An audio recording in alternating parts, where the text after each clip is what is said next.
الحمد للہ وکفا وسلام علی عبادہ الذین اصطفیٰ اما بعد اعوذ باللہ من الشیطان الرجیم بسم اللہ الرحمن الرحیم انا عرضنا الامانۃ علی السماوات والارض والجبال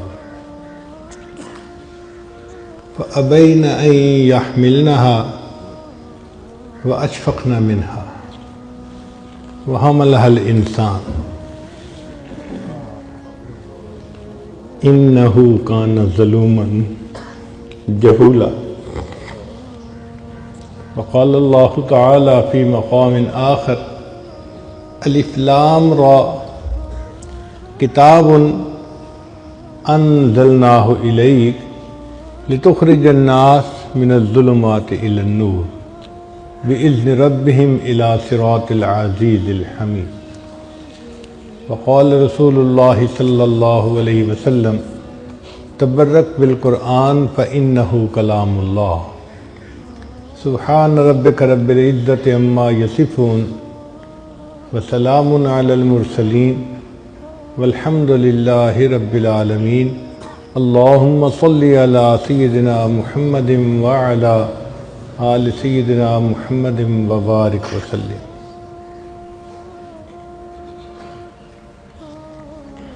اللہ رب العزت نے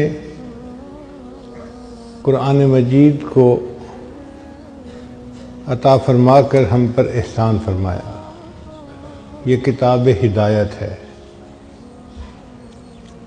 بھولے بھٹکے انسانوں کو سیدھا راستہ دکھانے والی کتاب، کار مذلت میں پڑے ہوئوں کو اوج ثریا پہ پہنچانے والی کتاب، اللہ سے بچھڑے ہوئوں کو اپنے اللہ سے ملانے والی کتاب ہے۔ اس کتاب کا دیکھنا بھی عبادت ہے، اس کا چھونا بھی عبادت ہے، اس کا پڑھنا بھی عبادت ہے، اس کا پڑھانا بھی عبادت ہے، اس کا سننا بھی عبادت ہے، اس کا سنانا بھی عبادت ہے، اور اس پر عمل کرنا سب سے بڑی عبادت ہے۔ جب انسان قرآن مجید پڑھتا ہے تو اللہ رب العزت اس کو خود سنتے ہیں۔ حدیث مبارکہ میں ہے، تم کسی گانا سننے والی عورت کا گانا اتنے شوق سے نہیں سنتے جتنے رغبت سے اللہ تعالیٰ قرآن پڑھنے والے بندے کے قرآن کو سن رہے ہوتے ہیں۔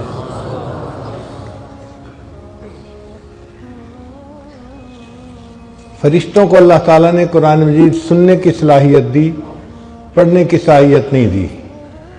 فرشتوں میں سے صرف حضرت جبرائیل علیہ السلام کو اللہ تعالیٰ نے پڑھنے کا استثناء عطا فرمایا، اور انہوں نے نبی علیہ السلام کے ساتھ قرآن مجید کا دورہ فرمایا۔ باقی فرشتے نہیں پڑھ سکتے۔ اب جو کام انسان خود نہ کر سکتا ہو، کوئی دوسرا کر رہا ہو تو تعجب سے انسان دیکھتا ہے۔ جب کوئی قرآن پڑھتا ہے تو فرشتے وہاں بھاگے آتے ہیں، اکٹھے ہو جاتے ہیں، ایک دوسرا تیسرا چوتھا۔ آپ یوں سمجھیں کہ فرض کرو یہاں قاری عبدالباسط عبدالصمد قرآن مجید پڑھ رہے ہیں، اب جو لوگ بھی سنیں گے نا وہ سب اکٹھے ہونے شروع ہو جائیں گے اور ایک بڑا مجمع لگ جائے گا۔ بالکل اسی طرح جب کوئی بھی قرآن مجید پڑھتا ہے، مرد ہو یا عورت ہو، تو فرشتے اکٹھے ہونے شروع ہو جاتے ہیں، حتیٰ کہ فرشتوں کا اس بندے کے سر سے لے کے آسمان تک ایک مجمع لگ جاتا ہے، اور وہ فرشتے اس بندے سے محبت کرتے ہیں۔ حدیث مبارکہ میں ہے کہ ان کو اس کا پڑھنا اتنا اچھا لگتا ہے کہ فرشتہ اس قاری کے لبوں پر آ کر اپنے لب رگا دیتا ہے، یعنی اس کے لبوں کو بوسہ دیتا ہے۔ قرآن مجید کا پڑھنا ان فرشتوں کے نزدیک اتنا اعلیٰ عمل ہے۔ اور اللہ تعالیٰ اس بندے کے قرآن مجید کا جواب بھی دیتے ہیں۔ چنانچہ بندہ پڑھتا ہے الحمدللہ رب العالمین، اللہ رب العزت خود جواب دیتے ہیں اس کو، حمدنی عبدی، میرے بندے نے میری حمد بیان فرمائی۔ پھر وہ اگلی آیت پڑھتا ہے، اللہ تعالیٰ اس کا بھی جواب دیتے ہیں۔ ایک ایک آیت قاری پڑھتا جاتا ہے اور اللہ تعالیٰ اس کا جواب دیتے جاتے ہیں، اور یوں قرآن مجید کی تلاوت مکمل ہوتی ہے۔ آپ غور کیجئے وہ کیسی کیفیت ہوگی کہ جس میں بندہ پڑھ رہا ہے اور اللہ رب العزت جواب دے رہے ہیں۔ اس لیے قرآن مجید کا پڑھنا ایک بہت ہی عظیم عمل ہے۔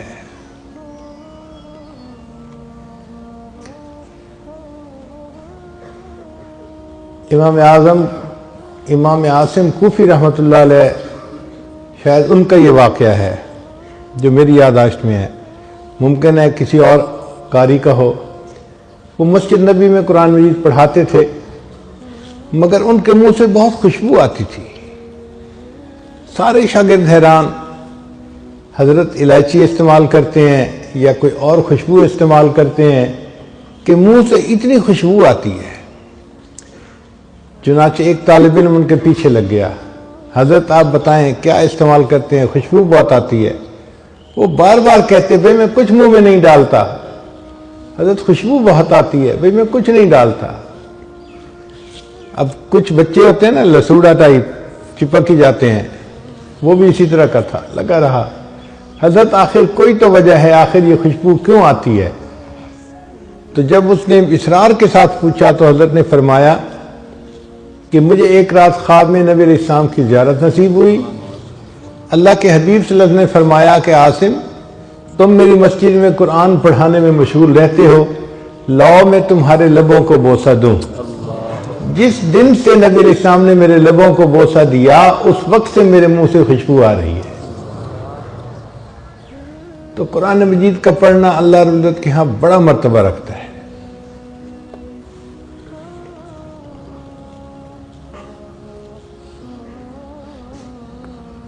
انسان قرآن مجید کو پڑھے تو محبت کے ساتھ، شوق کے ساتھ۔ ایک بات ذہن میں رکھیے کہ قرآن مجید کی محبت جس دل میں موجود ہوگی وہ بندہ ہمیشہ ہدایت پر رہے گا، وہ کبھی گمراہ نہیں ہو سکتا۔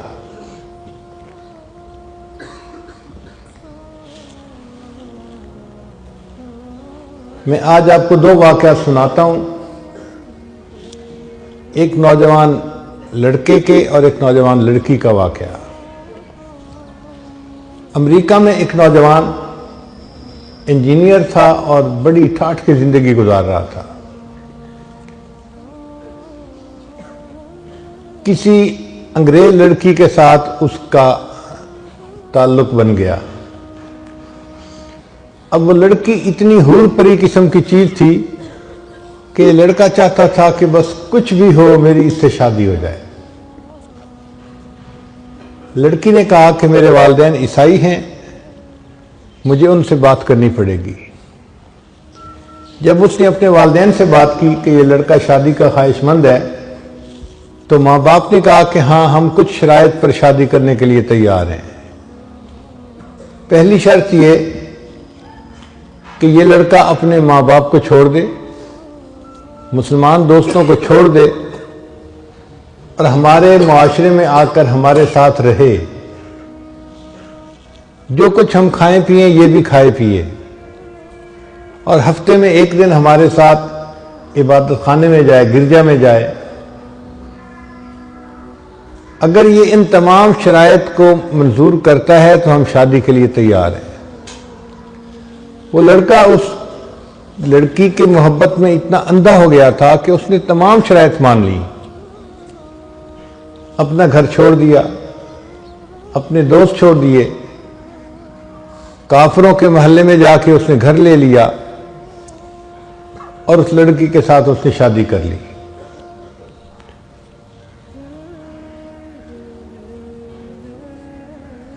وہ آدمی کہتا ہے کہ میں بس اپنی شہوات کو پورا کرنے میں لگا ہوا تھا،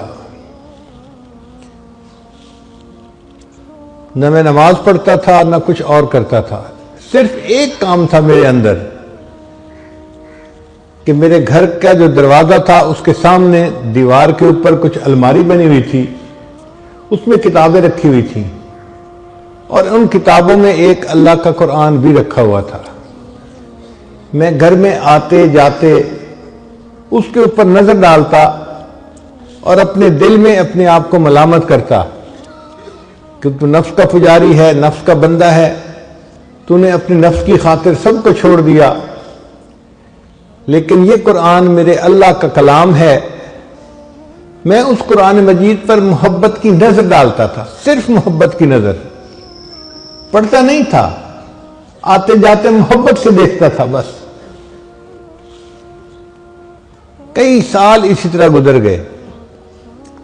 ایک دن میں دفتر سے واپس آیا تو میں نے دیکھا کہ اس جگہ پر قرآن مجید نہیں پڑھا ہوا، تو میں نے اپنی وائف سے پوچھا کہ یہاں ایک سبز رنگ کی کتاب تھی، اس کا کیا بنا؟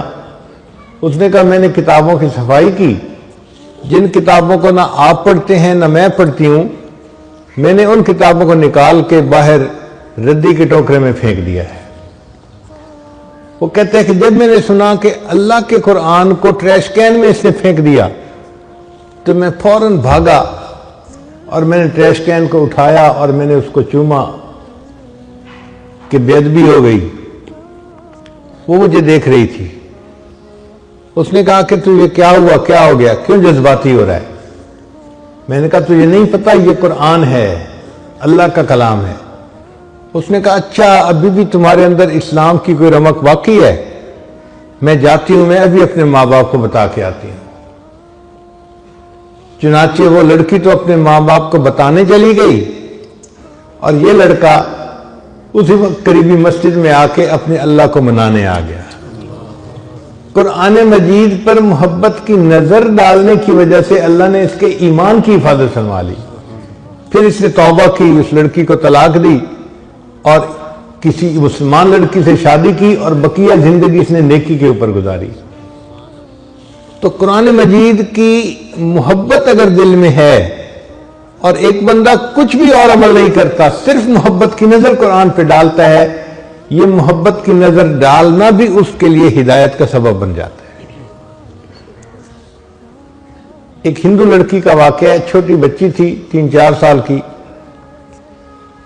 وہ اپنی ایک کلاس فیلو کے گھر کھیلنے جاتی تھی، جیسے چھوٹے بچے ایک دوسرے کے گھر کھیلنے چلے جاتے ہیں۔ جس بچی کے گھر کھیلنے جاتی تھی وہ مسلمان تھی اور اس کی والدہ اپنے گھر میں بچیوں کو قرآن پڑھاتی تھی۔ چنانچہ اس کی کلاس فیلو لڑکی کچھ دیر کھیلتی اور پھر اس کی والدہ اس کو قرآن پاک پڑھنے کے لیے بلا لیتی۔ اس کا دل چاہتا کہ میں ابھی گھر نہ جاؤں تو یہ اس کے ساتھ قرآن پاک پڑھنے بیٹھ جاتی۔ ہندو لڑکی ہے، ہندو گھرانے کی۔ اس نے ابتدائی قاعدہ بھی پڑھ لیا، پھر باقاعدہ قرآن مجید اپنی کلاس فیلو کے ساتھ پڑھنا شروع کر دیا۔ ماں باپ کو کچھ خبر نہیں۔ جب مسلمان لڑکی نے ناظرہ قرآن پاک پڑھنا مکمل کیا تو اس نے بھی مکمل پڑھ لیا۔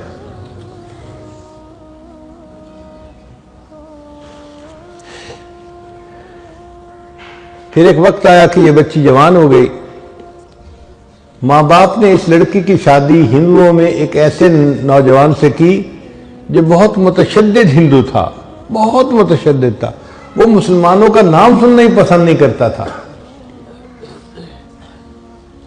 اب جب لڑکی کی شادی ہونے لگی تو وہ اپنی دوست کی والدہ کو آ کر بتانے لگی کہ میں نے آپ سے قرآن مجید تو پڑھنا سیکھ لیا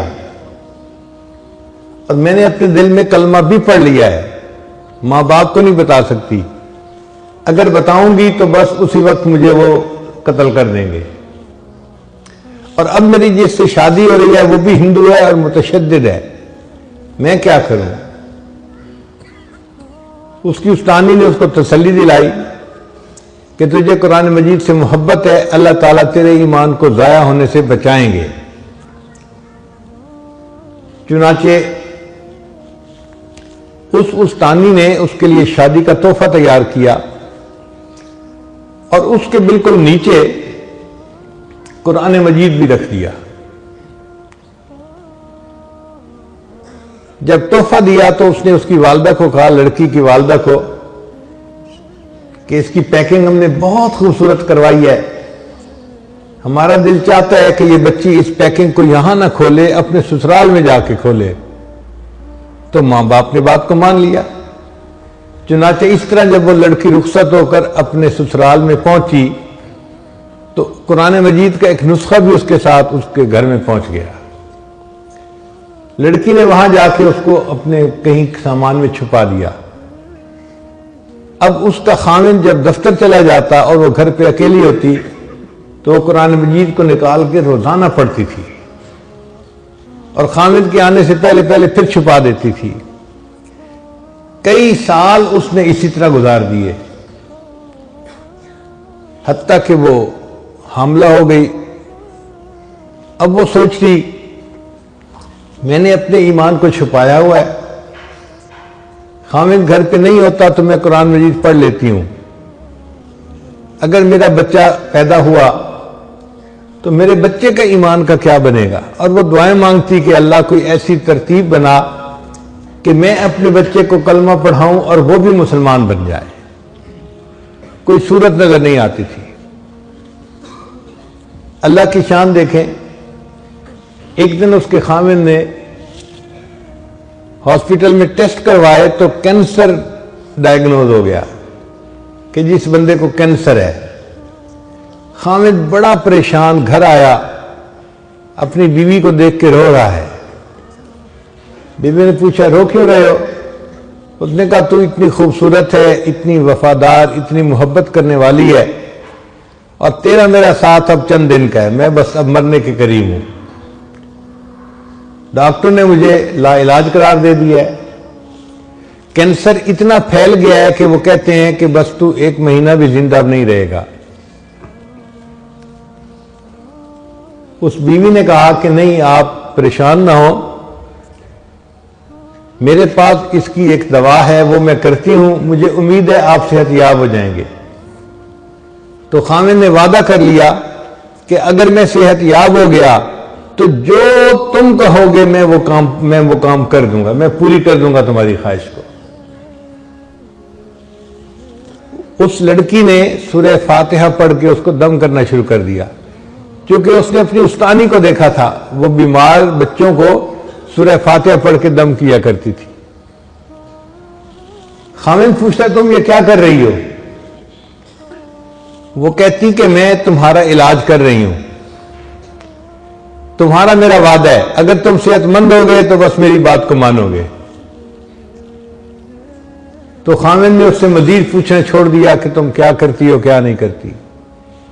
اللہ کی شان، 1 مہینہ وہ لڑکی اس کو سورہ فاتحہ پڑھ کے دم کرتی رہی۔ پھر مہینے کے بعد جب ٹیسٹ کروائے تو ڈاکٹر نے کہا کہ آپ کو تو کبھی زندگی میں کینسر کا نشان تک نہیں تھا، اللہ نے اس کو صحت عطا فرما دی۔ اب جب رپورٹیں بالکل کلیئر آ گئیں، خامن نے بیوی کو کہا کہ میں اپنا وعدہ پورا کرتا ہوں، بتاؤ کیا کہتی ہو؟ اس نے کہا کہ آپ کلمہ پڑھو، مسلمان ہو جاؤ۔ اس نے پوچھا تم یہ بات کیوں کر رہی ہو؟ پھر لڑکی نے اپنی پوری سٹوری سنائی کہ میں اپنی کلاس فیلو کی وجہ سے مسلمان عورت کے گھر میں جاتی تھی اور میں نے وہاں سے قاعدہ پڑھا، قرآن پاک پڑھنا سیکھا اور میں دل میں مسلمان ہو گئی تھی، اور جب آپ دفتر چلے جاتے تھے تو میں پیچھے قرآن پاک کی تلاوت کرتی تھی اور میں دعا کرتی تھی کہ اللہ کرے کہ آپ بھی مسلمان ہو جائیں اور میری ہونے والی اولاد بھی مسلمان ہو۔ اب آپ میری بات کو مانیں، آپ نے وعدہ کیا ہوا ہے۔ اللہ کی شان کہ اس نوجوان نے کلمہ پڑھا، وہ بھی مسلمان ہو گیا۔ پھر اس عورت کے ہاں بیٹا ہوا، اس نے اپنے بیٹے کو بھی کلمہ سکھایا۔ اب یہ میاں بیوی اور بیٹا سب مسلمان کلمہ پڑھنے والے۔ ان کو ڈر یہ تھا کہ ہم اگر اظہار کر دیں گے تو ہمارے برادری والے ہمیں زندہ نہیں چھوڑیں گے۔ خامن نے کہا فکر نہ کرو، میں اس کا بندوبست کرتا ہوں۔ اس نے اپنی جاب کے لیے سعودی عرب اپلائی کیا اور اللہ نے اس کو ایک اچھی جاب عطا فرما دی۔ چنانچہ یہ اپنی بیوی اور بچے کو لے کے سعودی عرب چلا گیا اور باقی زندگی اس نے سعودی عرب میں مسلمان بن کے گزاری۔ یہ قرآن مجید کی تلاوت بھی کرتا تھا اور وہاں 5 وقت کی نمازیں بھی پڑھتا تھا۔ قرآن مجید کی محبت نے اس لڑکی کے ایمان کو بچا لیا۔ قرآن مجید کہف ہے، جیسے اصحاب کہف کے ایمان کو اللہ نے کہف کے اندر محفوظ فرما لیا تھا، قرآن مجید بھی کہف ہے، جو اس سے محبت کرے گا اس کا ایمان محفوظ رہے گا۔ چنانچہ قرآن مجید کی باقاعدہ تلاوت کرنا، اس کا درس سننا، ترجمہ پڑھنا، اس کو یاد کرنا، یہ سارا کا سارا ایسا عمل ہے کہ جس سے اللہ تعالیٰ بندے کے ایمان کی حفاظت فرماتے ہیں۔ یہ کتاب ہدایت ہے، بندے کو ہدایت نصیب ہوتی ہے۔ آپ اگر رکشے کو دیکھیں نا تو دیکھتے ہی پتہ چلتا ہے کہ یہ ایک ایسی مشین ہے جو بچوں، عورتوں کو، مردوں کو محلے کے ایک حصے سے لے کے دوسرے حصے تک پہنچا دیتی ہے۔ بس کو دیکھیں تو فوراً خیال آتا ہے یہ مسافروں کو ایک شہر سے لے کے دوسرے شہر تک پہنچا دیتی ہے۔ اگر آپ ٹرک کو دیکھیں تو خیال آتا ہے کہ یہ سامان ایک شہر سے دوسرے شہر پہنچاتا ہے۔ کرین کو دیکھیں تو فوراً ذہن میں خیال آتا ہے کہ یہ وہ مشین ہے جو بوجھ کو نیچے سے اٹھا کر اوپر رکھ دیتی ہے۔ قرآن مجید کو دیکھیں، فوراً دل میں یہ خیال آئے کہ یہ وہ کتاب ہے جو گرے ہوئے انسان کو اٹھا کر عرش کی بلندیوں تک پہنچا دیتی ہے۔ ان اللہ یرفع بہذا الکتاب اقواما، اللہ تعالیٰ اس کتاب کے ذریعے سے قوموں کو عزتیں عطا فرما دیتے ہیں، قوموں کو بلندی عطا فرما دیتے ہیں۔ جو بندہ جتنی ذلت کی زندگی گزار رہا ہو، قرآن مجید سے محبت کرے اور اس کو پڑھنا شروع کرے اور پھر دیکھے اللہ تعالیٰ کس طرح اس کو عزتوں کا تاج عطا فرماتے ہیں۔ یہ عزتیں دینے کے لیے آیا ہے، گرے ہوئے انسانوں کو اٹھانے کے لیے آیا ہے۔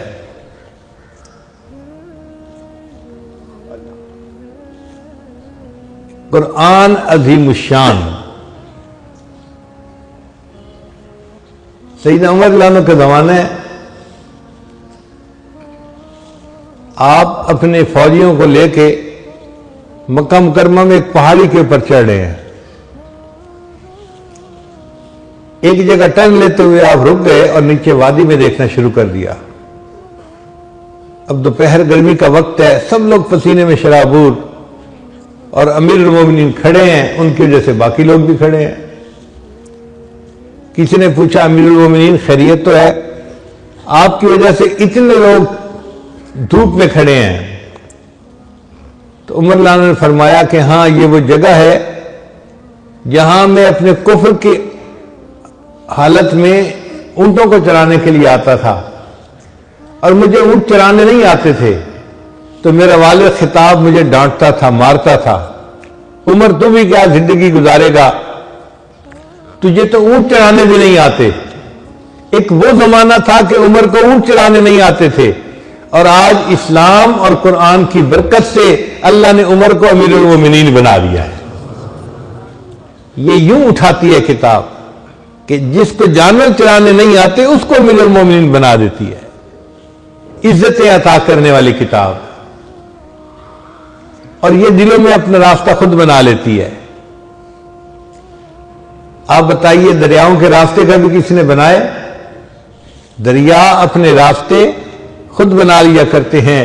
یہ قرآن مجید رحمت کا وہ دریا ہے جو سینوں میں اپنے راستے خود بنا لیا کرتا ہے۔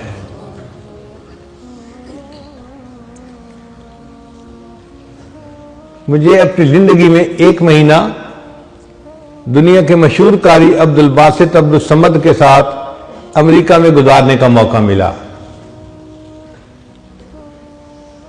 ہمارا ان کے بارے میں تصور یہ تھا کہ بس ایک عام سے آدمی ہے اور آواز اچھی ہے، قرآن پڑھتے ہیں، لیکن ایک مہینہ ساتھ رہنے کے بعد میں نے دیکھا کہ وہ شخص عاشق قرآن تھا۔ داڑھی کا نہ رکھنا یہ ان کا ایک علمی معاملہ ہے۔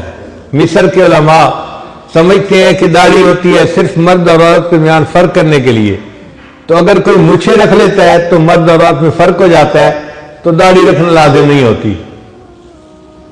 اسی وجہ سے علامہ اقبال نے بھی داڑھی نہیں رکھی، حالانکہ یہ بندہ اندر سے اولیاء کی صفات رکھنے والا بندہ تھا۔ میں نے دیکھا قاری صاحب کو ہر وقت قرآن مجید کی تلاوت کرتے تھے۔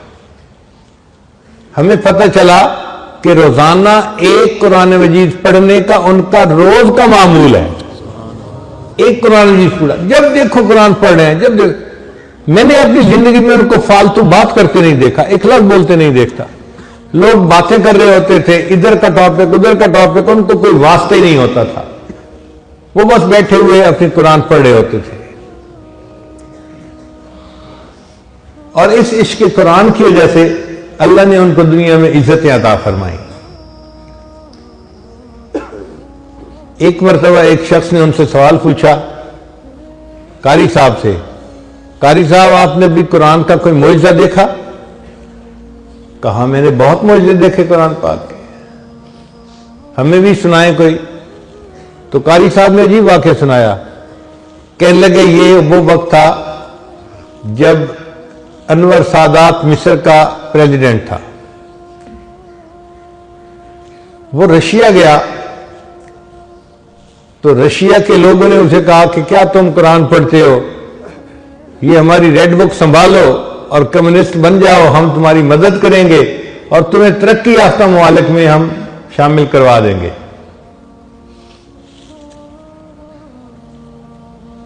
تو اس نے آگے سے کچھ جواب دینے کی کوشش تو کی مگر ان کی تسلی نہ کروا سکا.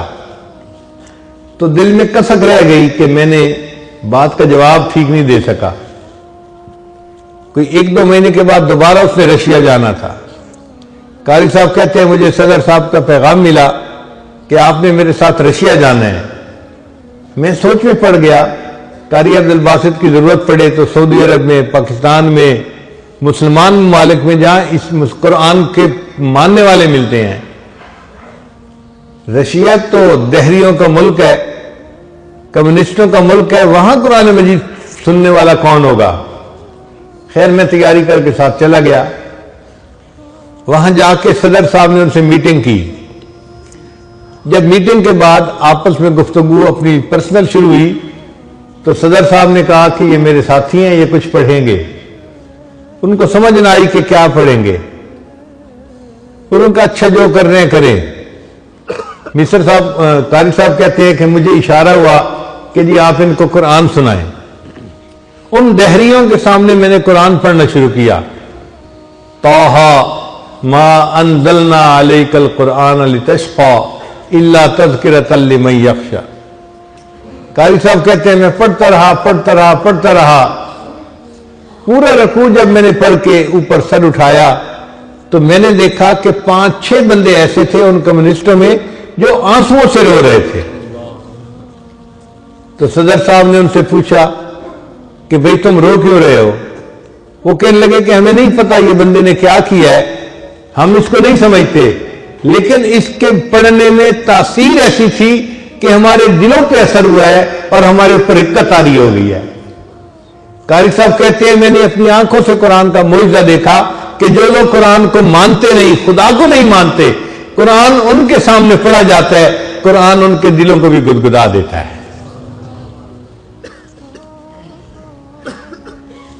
یہ رحمتوں کا وہ دریا ہے جو سینوں تک اپنے راستے خود بنا لیا کرتا ہے. تو قرآن مجید کتاب ہدایت ہے، جو اس سے محبت کرے گا اس کا ایمان محفوظ رہے گا. اور آج اس دجالی فتنے کے دور میں قرآن مجید کی محبت انتہائی ضروری ہے.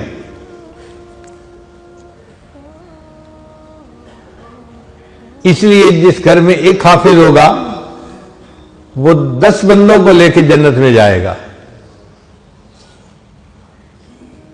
10 بندوں کا کیا مطلب؟ عام طور پر ایک گھر کے 10 بندے ہوتے ہیں ایوریج. 2 ماں باپ اور 2 بڑے، نانا نانی یا دادا دادی، چلو وہ بھی ساتھ رہتے ہیں تو 4 ہو گئے، اور 5-6 بچے. تو اس کا مطلب کہ 9-10 کے اندر اندر ایک ایوریج فیملی ہوتی ہے. زیادہ بھی ہو سکتی ہے، اولاد زیادہ ہو گئی، اور کئی کی کم ہوتی ہے تو کم بھی ہوتے ہیں. تو ایوریج عام طور پر آپ دیکھیں گے کہ ایک فیملی کے 10 ممبر ہوتے ہیں. تو ایک حافظ 10 بندوں کو لے کے جنت میں جائے گا. یعنی جس گھر میں کوئی بچہ یا کوئی بچی حافظ یا حافظہ ہوگی، اس گھر کے سارے لوگ اللہ کے فضل سے جنت میں جائیں گے. اب بتائیے کتنا سستا سودا ہے. اور ایک عالم 400 بندوں کو لے کے جنت میں جائے گا. اس میں کیا حکمت ہے؟ اگر ایک گھر کے 10 بچے ہیں یا 10 بندے ہیں تو ایک برادری میں تقریباً 40 گھر ہوتے ہیں جو آپس میں رشتہ داریاں کرتے ہیں، خوشی غمی میں شریک ہوتے ہیں. جو قریب لوگ ہوتے ہیں نا، قریب گھر، وہ 30-40 ہی ہوتے ہیں، اس سے زیادہ نہیں ہوتے. تو ایک عالم اگر ہوا تو وہ 40 گھر کے لوگوں کو لے کے جنت میں جائے گا. یعنی ایک عالم اپنی پوری برادری کو لے کے جنت میں جائے گا. اس لیے بچوں کو قرآن مجید کا حافظ بنانا، اس کا شوق دل میں ہونا چاہیے. بعض لوگوں کو دیکھا ہے وہ کہتے ہیں جی بچیوں کو حافظ نہ بناؤ. کیوں بھائی؟ اور جی بچیاں قرآن مجید بھول جاتی ہیں. بھئی بھول تو بچے بھی جاتے ہیں اور نہیں بھی بھولتی. ایسی بھی بچیاں ہیں کہ جو مسلسل یاد رکھتی ہیں. تو یہ کیا لاجک ہوئی جی کہ ان کو قرآن مجید یاد نہیں کروانا چاہیے؟ جی شادی کے بعد فرصت نہیں ملتی، بچے ہو جاتے ہیں، فرصت نہیں ملتی، مہینے میں 10 دن تو ویسے ہی قرآن نہیں پڑھنا ہوتا، تو بچیاں بھول جاتی ہیں. ان کو قرآن نہیں یاد کروانا چاہیے. کبھی اس آئیڈیا کو بائی نہ کریں. دیکھیں عورت کی زندگی کے 3-4 فیز ہوتے ہیں. پہلے زندگی کے 20-25 سال وہ پڑھائی کا فیز ہوتا ہے. والدین کے گھر میں رہتی ہے، کالج یونیورسٹی میں پڑھتی ہے، قرآن مجید پڑھتی ہے، عالمہ بنتی ہے. وہ پڑھائی کی عمر ہے، یہ پہلا فیز ہے. پھر دوسرا فیز اس کی شادی ہو جاتی ہے. اب شادی کے بعد اس کی اولاد ہوتی ہے، بچے ہوتے ہیں. یہ فیملی بنانے کا فیز ہے عورت کے لیے. تو عورت اپنا گھر بناتی ہے، ایک گھر کا سیٹ اپ تیار ہوتا ہے. یہ بھی تقریباً 15-20 سال کا فیز ہوتا ہے. 40 سال کی عمر تک وہ اپنے بچوں سے فارغ ہو چکی ہوتی ہے.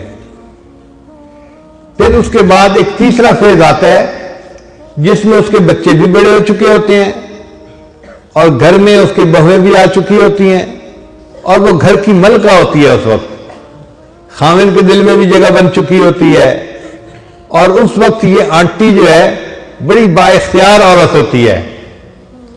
گھر کو مدرسہ بنانا چاہے تو بنا سکتی ہے، بچوں کو دین پڑھانا چاہے تو پڑھا سکتی ہے. اس کا حکم چلتا ہے. یہ جو عمر ہے نا عورت کی 40, 50, 60، یہ ایسی عمر ہے کہ اکثر عورتیں اس میں مسلح سنبھال لیتی ہیں. جو نیک ہوتی ہیں وہ مسلح سنبھال لیتی ہیں اور جو نیک نہیں ہوتی وہ غیبتوں میں اور رسم و رواج میں اور کلر میچنگ میں لگی ہوتی ہیں. لیکن اکثر عورتوں کو دیکھا کہ وہ نماز پڑھتی ہیں، درود شریف پڑھتی ہیں اور نیکی کرتی ہیں اس عمر میں. وہ بچی جو حافظہ بنی تھی اور اس نے اتنا قرآن پاک نہیں پڑھا تھا اور بھول گئی تھی، ہم نے دیکھا اس عمر میں آ کے وہ عورت اپنے قرآن مجید کو پھر تازہ کر لیتی ہے اور اس کی عمر میں یہ حصہ ایسا ہوتا ہے کہ وہ قرآن مجید کی پکی حافظہ بن جاتی ہے. اس لیے بچیوں کو ضرور حافظہ بنانا چاہیے. وہ دنیا سے جاتی ہیں تو حفظ کے نور کو ساتھ لے کے جاتی ہیں اور اس کی برکت ان کو پوری زندگی محسوس ہوتی ہے.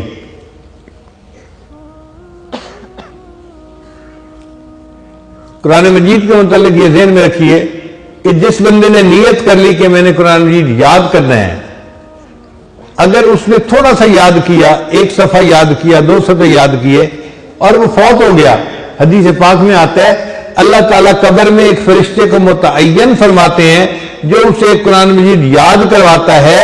قیامت کے دن یہ حفاظ کے ساتھ کھڑا کیا جائے گا.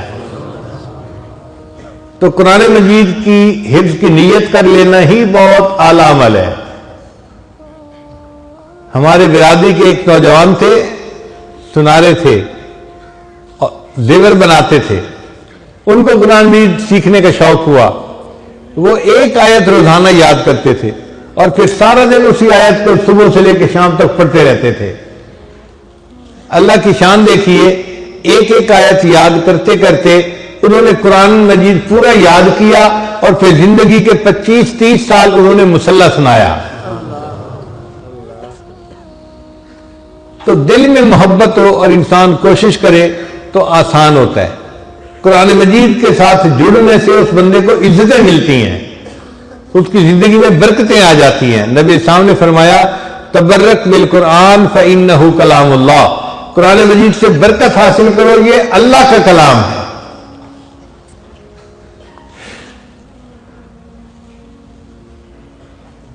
تو قرآن مجید کی محبت کو دل میں بڑھائیے اور قرآن مجید کی تلاوت کو اپنے لیے حرز جاں بنا لیجئے. کوئی دن قرآن مجید کے تلاوت کے بغیر نہیں گزرنا چاہیے. اگر ایسی محبت دل میں آ گئی تو ایمان محفوظ رہے گا.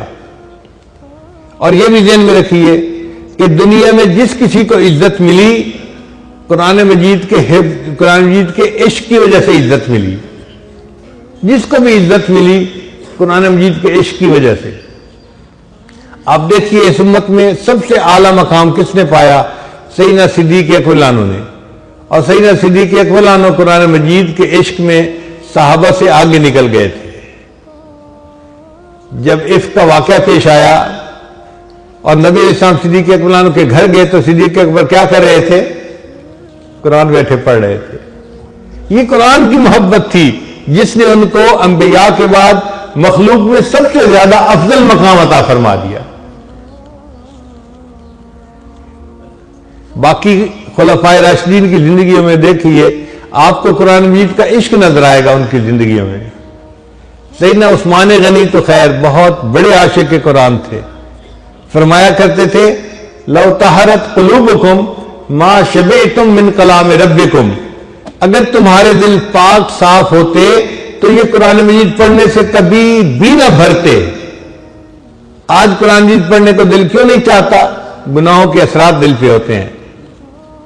اگر یہ اثرات نہ ہوتے تو دل چاہتا قرآن مجید پڑھتے رہیں. جس طرح ایک پیاسا بندہ دھوپ سے گھر میں آتا ہے تو اس کو کھانے کے لیے آئس کریم دے دی جائے تو وہ ہر چمچ کو کھاتا ہے اور مزے لے کے کھاتا ہے. اسی طرح اللہ والوں کے دل میں قرآن مجید کی ایسی محبت ہوتی ہے وہ اس کی ایک ایک آیت کو پڑھتے ہیں اور ہر آیت کے پڑھنے پر قرآن مجید کے ان کو مزے آ رہے ہوتے ہیں. اس لیے امام اعظم ابو حنیفہ رحمۃ اللہ علیہ رمضان مبارک میں 63 مرتبہ قرآن مجید مکمل پڑھا کرتے تھے. ایک دن میں اور ایک رات میں 60 ہو گئے اور 3 تراویح کے اندر تو 63 قرآن مجید کا معمول تھا. اور امام اعظم کو یہ جو بڑا مرتبہ ملا یہ اسی عشق قرآن کی وجہ سے ملا. امام شافعی رحمۃ اللہ علیہ عاشق قرآن تھے. اپنے بارے میں خود فرماتے ہیں کہ میں مکہ مکرمہ سے مدینہ گیا اور مجھے راستے میں 16 دن لگے اور 16 دن میں نے 16 مرتبہ قرآن مجید مکمل پڑھ لیا. ہمیں عجیب لگتا ہے ایک قرآن مجید روز پڑھ لینا، مگر ہمارے مشائخ میں سے بہت سارے ایسے تھے جن کا یہ معمول رہا. اس وقت ہمارے ساتھ جو تعلق رکھنے والے لوگ ہیں ان میں سے 4 خواتین ایسی ہیں جن کا قرآن مجید روز پڑھنے کا معمول ہے. وہ زندگی اس طرح گزار رہی ہیں. فون پہ انہوں نے بتایا کہ جی ہم فجر کا ناشتہ کرنے کے بعد مصلی پہ بیٹھ جاتی ہیں اور قرآن پاک پڑھنے لگ جاتی ہیں اور مغرب سے پہلے قرآن مجید کو پڑھ کے ہم دعا کر لیتی ہیں. ان میں 3 عورتیں تو چلو 40-50 کی عمر میں تھیں، بڑی عمر کی تھیں، لیکن ایک نوجوان لڑکی تھی اس کی عمر صرف 32 سال تھی. وہ بھی ایک قرآن مجید پڑھتی ہے اور آسٹریلیا میں رہتی ہے. اس کے خاوند نے واقعہ سنایا کہ میری بیوی کو کینسر ڈائیگنوز ہوا اور وہ اتنا پھیل چکا تھا کہ ڈاکٹر نے مجھے کہا کہ 1 مہینے کے اندر تمہاری بیوی کی موت ہو جائے گی. اب تم فیصلہ کر لو تم نے اس ملک میں رہنا ہے یا اپنے ملک واپس جانا ہے. کہنے لگے میں نے اپنی بیوی کو بتا دیا کہ بھئی آپ کو کینسر ہے. اس اللہ کی بندی نے قرآن مجید کی تلاوت شروع کر دی، ہر وقت قرآن پڑھتی رہتی. کہنے لگا کہ کینسر کے مریض کو دردیں بھی بہت ہوتی ہیں، کینسر کی وجہ سے بہت مشکل ہوتا ہے اس کا وقت گزارنا. اس اذیت ناک بیماری میں بھی وہ ایک قرآن مجید روز پڑھتی رہتی تھی. ہم نے ان کے ہاں صبح کا ناشتہ کیا تو اس نے کہا جی کہ آج میری بیوی کو 4 سال گزر گئے ہیں اور وہ ایک قرآن مجید روز پڑھ رہی ہے، اس کی زندگی کا معمول بن چکا ہے. 32 سال کی نوجوان لڑکی ہے اور ایک قرآن مجید روز پڑھنے کا معمول ہے اس کا بھی. 5 انگلیاں برابر نہیں ہوتی. ہم اگر نکمے ہیں تو ہر کوئی نکمہ نہیں ہے. لوگ قرآن مجید سے ایسی محبت کرتے ہیں کہ پورا قرآن روز پڑھتے ہیں. تو کتنی عجیب بات ہے کہ ہم ایک پارہ بھی روز نہیں پڑھتے. کتنے لوگ ایسے ہیں جو روز اخبار پڑھتے ہیں. ہم قرآن مجید کو اتنا تو درجہ دینا کہ روزانہ ایک پارہ ضرور پڑھیں.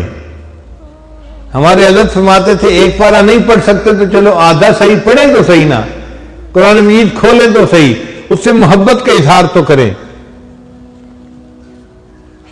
تو قرآن مجید کا ادب کرنا، اس کے ساتھ محبت رکھنا، یہ بندے کے لیے عزتوں کا سبب ہے.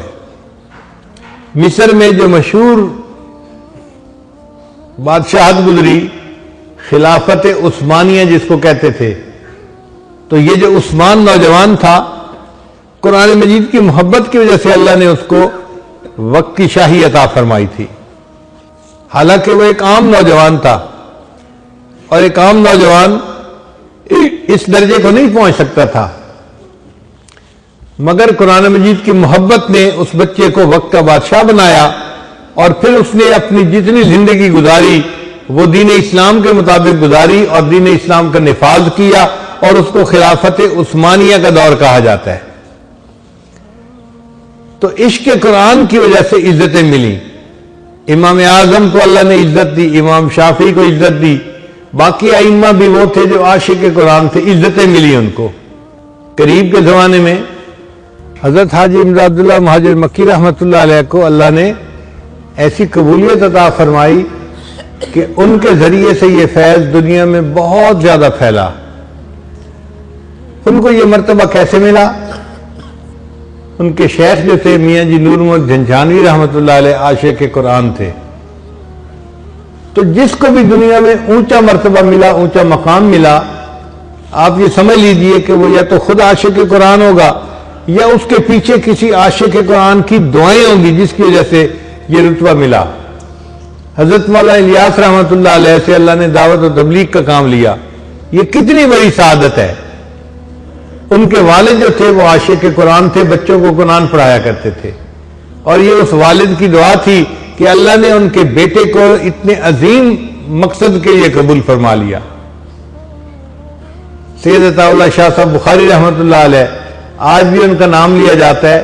اللہ نے ان کو کیوں عزتوں سے نوازا؟ عاشق قرآن تھے، قرآن مجید پڑھتے تھے، بندے کا دل موہ لیا کرتے تھے.